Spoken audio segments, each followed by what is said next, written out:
You've been in here a while. 9 years. You knew it was wrong? Yes, I did. At the time? At the time and later. Are you sorry what you did? Yes. But like I said, I don't know if I would have stopped. I knew that Amy had helped the police. I strongly suspected that she was wired when she was asking me those questions. So, that didn't stop me having the same opinion of Amy, which is that she's a good nurse, that she's a caring nurse, and that she did it because she felt it was the right thing to do. Did you get the sense at Somerset, for example, that any of your colleagues, any of the nurses, any of the doctors knew what was going on? No, I mean, until, the day I was fired, I mean, nobody gave me any indication that anybody was suspicious. I mean, the weird thing about Somerset Hospital is that they were planning on firing me the night before. So they let me work one more shift, knowing that they were going to fire me the next day. So they let me work an additional shift with the suspicion that I had harmed patients, which is kind of a bizarre thing to do. Did you harm anybody that night? No. You were under suspicion at St. Luke's. Yet you went off to Somerset and kept doing exactly the same things. And it looks like, to me, that you wanted to get caught. I don't know. You don't know? Because, you're right. I mean, I continued. But I was also careful. I was also deny it any time anybody would have asked me. Do you think that they knew what you were doing at St. Luke's? I think that they had a strong suspicion.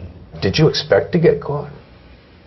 Well, I think you can say I was caught at St. Barnabas and I was caught at St. Luke's. There's no reason that I should have been a practicing nurse after that. They offered you some kind of a deal? They said, if you resign, we'll give you neutral references.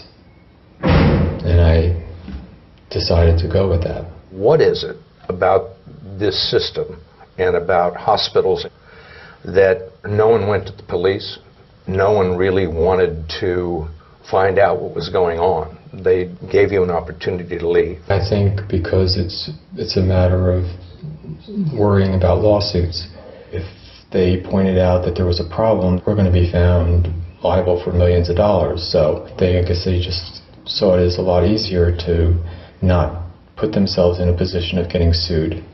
There were people that you caused to die who were not near death and not suffering that much.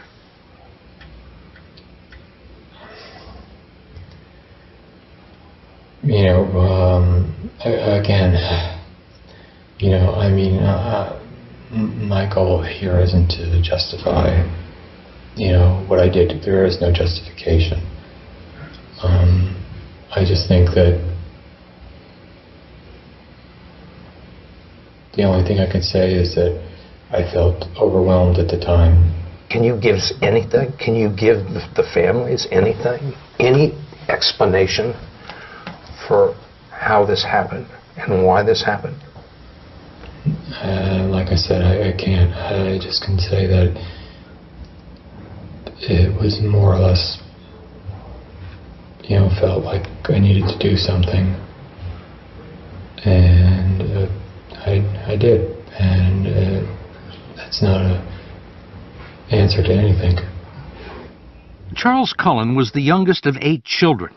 I wouldn't go in under ditch. I would go under Tylenol or another medication that would be in the same drawer. So, there was no record of me going in for ditch other than the fact that, it was in the same drawer. How did you choose who you were going to give this medication to?